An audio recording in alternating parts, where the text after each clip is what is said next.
A gente vem com entrevista importante. O ano termina com a promessa de que em 2024 haverá passagens um pouco mais baratas. As 3 principais companhias aéreas que atuam no Brasil prometeram que vão adotar no próximo ano um plano de universalização do transporte aéreo, que envolve disponibilizar 25 milhões de bilhetes com preços máximos de até R$ 799, dependendo da companhia. Mas os executivos do setor esperavam uma iniciativa mais efetiva do governo federal, que deixou para o ano que vem o anúncio do programa Voa Brasil, prometido no início do ano. Sobre esse assunto, a gente conversa agora com o ministro de Portos e Aeroportos, Silvio Costa Filho. Ministro, tudo bem? Boa tarde, bem-vindo ao Bastidores CNN. Me ouve? Exatamente. Boa tarde, Tainá. Boa tarde a todos que fazem a CNN. Boa tarde a todos que estão nos assistindo na tarde de hoje. Ministro, muitos brasileiros estão preocupados com os altos preços das passagens aéreas. Como é que o Ministério está lidando com essa questão? A pergunta simples e direta é: os preços das passagens vão cair? Olha, Tainá, nós estamos trabalhando nessa direção. Nós tivemos o privilégio de assumir o Ministério a convite do presidente Lula nesses últimos 3 meses. E nós sabemos que as companhias aéreas, desde a pandemia, vêm passando por muita dificuldade. Você tem uma ideia, algumas companhias aéreas nesses últimos 5 anos e ainda agora no ano de 2023, tiveram prejuízos na ordem de mais de R$ 1 bilhão. E a gente está trabalhando para um processo de reestruturação dessas companhias aéreas no Brasil. Hoje tem um grande desafio que é em relação ao querosene da aviação, que termina impactando no preço das passagens aéreas, e a gente está trabalhando, é um desejo do presidente Lula, para cada vez mais baixar o querosene da aviação. Tanto é que esse ano de 2023, em relação a 2022, nós já tivemos uma redução no QAV em mais de 19%. Segundo, tem um dado, Tainá, que nos chama a atenção em relação à judicialização no Brasil. Dos 100% das judicializações nas companhias aéreas do mundo, dos 100%, quase 80% estão no Brasil. As companhias aéreas pagam mais de R$ 1 bilhão de ações judiciais. Isso termina impactando também no preço da passagem. E nós, como Estado brasileiro, a gente não pode fazer qualquer intervenção nas companhias aéreas. Isso seria insano. O que a gente tem trabalhado é para buscar uma construção coletiva para fazer com que as companhias aéreas, ao longo do ano de 2024, possa de fato baixar o preço da passagem aérea no Brasil. Sobretudo, alguns trechos estão proibitivos e sacrificando a população brasileira. E isso o governo do presidente Lula tem trabalhado para a gente poder perseguir a redução do preço das passagens aéreas no Brasil, para a gente poder fazer com que o brasileiro possa viajar ainda mais pelo país. Ministro, os nossos analistas também participam dessa entrevista. Eu tenho a Juliana Lopes já a postos para a gente fazer a próxima pergunta. Juju, vem para cá. Ministro, boa tarde, obrigada aqui pela participação. Eu vou sair um pouquinho dessa questão mais específica e vou perguntar para o senhor sobre uma questão política, porque a gente está aí no fim de ano fazendo uma retrospectiva de como foi a atuação política do governo ali dentro do Congresso Nacional. Houve ali um levantamento feito no Senado sobre a votação da reforma tributária que colocou apenas 20% dos votos entre PP e republicanos para a reforma tributária, que era a bandeira principal do Ministério da Fazenda para ser votada nesse ano e aprovada. Foi o que aconteceu, mas com alguma dificuldade. Como o senhor acha que está, então, essa relação dos republicanos depois da entrada do senhor no governo? Isso facilitou essa conversa com os líderes ali do partido dentro do Congresso? Ou é preciso ampliar ainda essa relação? Olha, o nosso partido votou ao longo do ano de 2023 85% com o governo federal. Sobretudo, todas as matérias de interesse do país contaram com o apoio dos republicanos.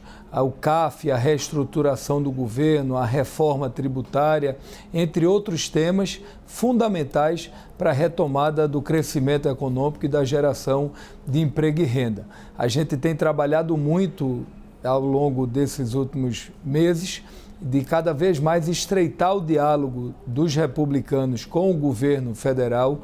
O líder Hugo Mota tem tido um papel estratégico nessa construção, tem dialogado bem com todos os líderes do governo e a gente tem procurado ajudar o Brasil.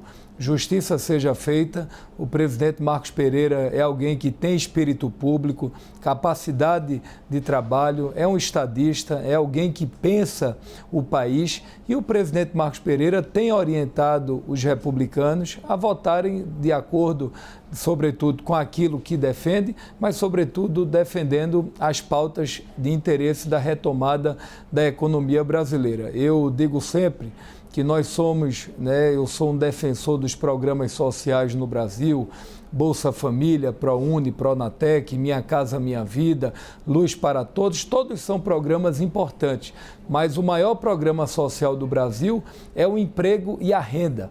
É isso que traz dignidade e traz felicidade para o povo brasileiro. E quando você pega os números do ano de 2023, são números muito animadores para a economia brasileira. Então, na minha avaliação, foi um ano muito positivo para o Brasil. Vou lhe dar 5 dados que cabem a uma reflexão. Quando o presidente Lula assumiu o governo, o risco país era em torno de 250 mil pontos. Nós estamos terminando o ano com 130 mil pontos. Quando o presidente Lula assumiu o país, nós tínhamos o Brasil era a 11ª economia. Nós estamos terminando o ano com a 9ª economia. Todo o mercado financeiro precificava um crescimento econômico do Brasil e vocês lá atrás traduziram isso, depois de algumas entrevistas que fizeram. Nós iniciamos o ano com a expectativa de crescimento de 0,6%. Segundo o FMI, estamos terminando o ano com mais de 3% do crescimento. A gente iniciou o ano, Tainá, com 8,8% de taxa de desemprego. Estamos terminando o ano com 7,6% e mais de 100 milhões de brasileiros de carteira assinada, segundo o CAGED. Taxa de juros, iniciamos o ano com 13,75%, estamos terminando o ano com 11,75%, que ainda está alta a taxa de juros no Brasil, mas todas as sinalizações são positivas e na hora que o juro cai, a gente está retomando mais crescimento, mais dinheiro na economia brasileira, isso vai gerar desenvolvimento. Um dado importante, o dólar, quando nós assumimos, era 5,38%, estamos terminando o ano com dólar a 4,86. A inflação, por exemplo, que estava 5,25, agora está abaixo da meta. Nós estamos falando menos de 5, 4,60. Então, na minha avaliação, todos os resultados que nós analisamos do ponto de vista econômico do Brasil são positivos. Até o nosso déficit público, que começamos com 230 bi, vamos terminar o ano com a redução em quase 100 bilhões de déficit público. Então, por isso que a nota de crédito do Standard Poor's, do Moody's, entre outros, estão melhorando a avaliação do Brasil. E um dado impressionante, hoje o Brasil é a 9ª economia mundial, mas é o 2º país mais procurado por investidores estrangeiros. Significa investimentos em portos, aeroportos, rodovias, estradas, infraestrutura. Esses investimentos que vão ser fundamentais para a retomada do crescimento. Cada vez mais em 24, 25, 26, e eu estou muito confiante que esse será o melhor governo da história dos 3 governos do presidente Lula. Ministro, vou voltar um pouquinho no nosso assunto das companhias aéreas, porque eu quero lhe ouvir. Primeiro, a gente sabe que esse problema das passagens, o senhor cita aí tem a reclamação das aéreas sobre judicialização, alguns entraves que são citados pelas empresas, né, quando justificam os altos preços das passagens. Mas, por outro lado, não me parece, até por ser um setor regulado, como o senhor mesmo citou, que o problema não se resolve sem trabalhar a concorrência. Como é que o Ministério está tratando desse assunto? Está em contato com outras empresas? Tem algum acordo para ser fechado num futuro próximo para a gente ter mais concorrência no Brasil? Olha, Tainá, muito boa pergunta. Hoje o Brasil, 98% do mercado aéreo brasileiro, ele é dominado pelas companhias aéreas. 98% são as 3 principais companhias aéreas que dominam o nosso mercado. É por isso que a gente tem trabalhado para ampliar novas companhias aéreas no Brasil. Ontem até foi apresentada uma nova companhia aérea, a Total, que está falando em comprar 5 novas aeronaves para operar aqui no Brasil. A gente tem ampliado o diálogo com várias companhias aéreas do mercado da América do Sul para poder trazer voos charters aqui e voos low cost para o país. Estamos dialogando com algumas companhias aéreas internacionais para a gente poder trazer não só voos internacionais para trazer mais turistas estrangeiros para o Brasil, como também companhias que venham operar no Brasil. E, paralelamente, a gente tem feito com as 3 companhias aéreas do país um trabalho de sensibilização. Por quê? Porque na hora que a gente tem mais previsibilidade, a gente reduz a judicialização, a gente reduz o QAV. Eu tenho trabalhado através do FENAC, que é uma linha de crédito para as companhias aéreas poder se fortalecer do ponto de vista de caixa para comprar novas aeronaves no Brasil. A Azul está anunciando 15 novas aeronaves, a Latam está anunciando 8 novas aeronaves, a Gol também anunciando novas aeronaves, e tudo isso a gente está levando mais voos para todas as regiões do Brasil. E as companhias aéreas lançaram recentemente o maior programa, né, da aviação brasileira. É um pacote de mais de 25 milhões de voos até R$800. A gente está trabalhando para cada vez mais as companhias aéreas ofertarem esses voos. Agora é importante também que o brasileiro, como o americano e o europeu, ele possa tentar também comprar as tarifas com mais antecedência. Se você quiser fazer um voo Brasília-Fortaleza, se você comprar agora para o mês de abril, está em torno de R$400. Se deixar para a última semana, vai para R$1.500, R$1.600. Então a gente precisa trabalhar para a cultura do brasileiro também mudar nesse sentido. Mas nós estamos sob a orientação do presidente, conversando permanentemente com as aéreas para tentar fazer com que a passagem possa baixar no Brasil. Não é uma tarefa fácil, é uma tarefa desafiadora, mas eu sou afeito ao diálogo, à construção coletiva, e nós estamos trabalhando muito para que as companhias aéreas se sensibilizem e possam ampliar cada vez voos mais baratos aqui no Brasil. E vou lhe dar um dado importante que eu recebi hoje pela manhã da ANAC, estou lhe dizendo em primeira mão. No ano passado nós tivemos 98 milhões de passageiros. Esse ano nós vamos fechar o ano com mais de 115 milhões de brasileiros no Brasil, um crescimento em mais de 17% da aviação brasileira. E nesses próximos 3 anos, a expectativa é que o Brasil tenha mais de 130 milhões de passageiros. Então, isso significa crescimento no turismo de negócios, crescimento do turismo de lazer, a economia voltando a crescer, e quanto mais a sociedade brasileira viaja, é mais dinheiro na economia que está gerando para a geração de emprego e renda no país.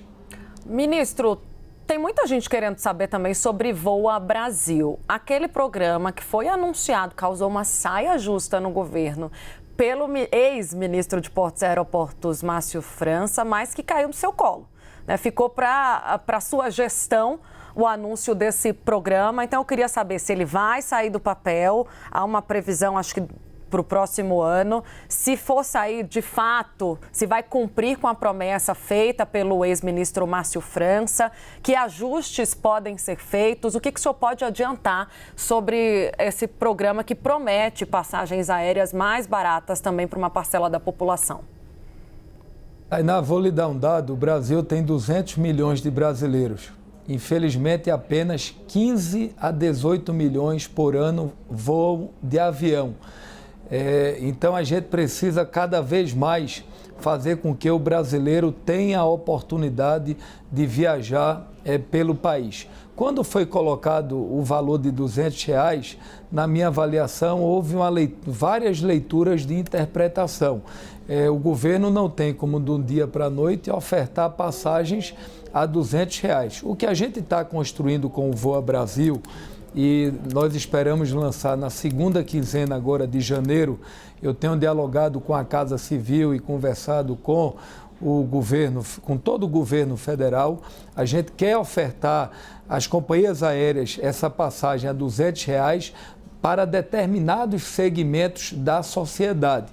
Por exemplo, aposentados e pensionistas federais. São mais de 20 milhões de brasileiros. Então, esse é um público que a gente está analisando, que pode entrar nesse programa Voa Brasil, além de outros que a gente está ainda discutindo. Então, o Voa Brasil será apresentado agora no início do ano,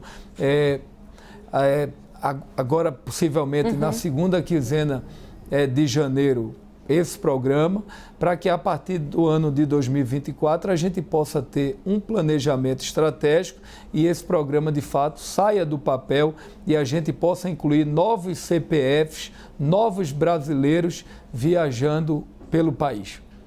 Mas, ministro, só para recapitular então, não vai cumprir a promessa dos R$200 por passagem então? O senhor disse que o governo não tem condição de custear esse valor.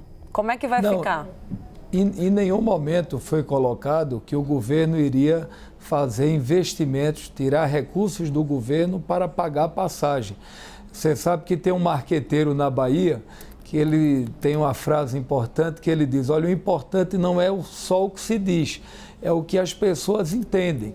Então, naquele momento, na minha avaliação, foi feito interpretações diversas que chegou para a sociedade. Por isso que o presidente ficou bravo, né, ministro?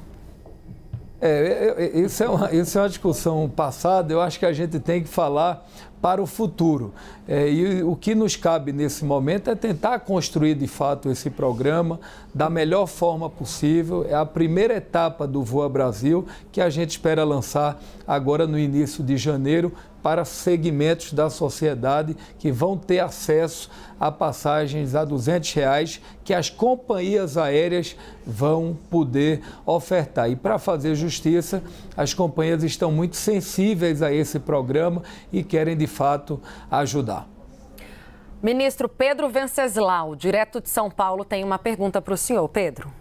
Boa tarde, ministro. Eu quero sair um pouco dessa questão dos aeroportos e fazer uma pergunta sobre política. Queria saber como é que o senhor avalia as críticas que vêm sendo feitas por parlamentares sobre a articulação política do governo, mesmo depois do presidente Lula ter cedido tantos espaços para partidos aliados como os republicanos.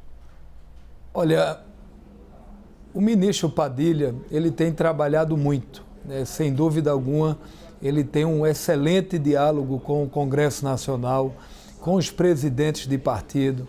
É alguém que tem, desde o primeiro momento, discutido as pautas no país de maneira programática. É um dos melhores quadros desse país, né? Tem responsabilidade pública. É alguém que tem debatido de maneira permanente e pedagógica a agenda legislativa brasileira. A crítica, ela é inerente à vida pública. Quem não quer crítica não pode estar na vida pública. Então, eu percebo que com quem eu tenho conversado dentro do Congresso, as pessoas entendem o papel institucional do ministro Padilha. O que eu acho que são essas diferenças que se constroem as convergências. O que a gente precisa nesse momento, para fechar o ano, é construir convergências. E todas as pautas de interesse do Brasil, né, e do governo, sobretudo, foram aprovadas ao longo do ano de 2024. Isso é feito partida de futebol, né? Às vezes você perde um pênalti, você às vezes tem alguma dificuldade de poder chutar o gol, mas ao final termina ganhando o jogo. E ao final o que vale é a vitória. E acho que o governo, ao longo do ano de 2023, está tendo vitórias importantes dentro do Congresso Nacional, que tem ajudado o Brasil. E o ministro Padilha tem sido muito importante nessa construção. Ministro Silvio Costa Filho, de Portos e Aeroportos, agradeço demais a sua participação no Bastidores CNN. Até uma próxima. Tainá, quero parabenizar você pelo programa, pelo trabalho. Obrigada. Parabenizar a todos que fazem a CNN. Sempre que convidado, nós estaremos à disposição para conversar sobre a agenda portuária, aeroportuária e sobre o Brasil. Muito obrigado. A gente te espera um pouquinho antes do lançamento do Voa Brasil. Obrigada. E você sempre nos apertando sobre o programa, mas vai sair, vai ser muito bom para o Brasil. Obrigada, ministro.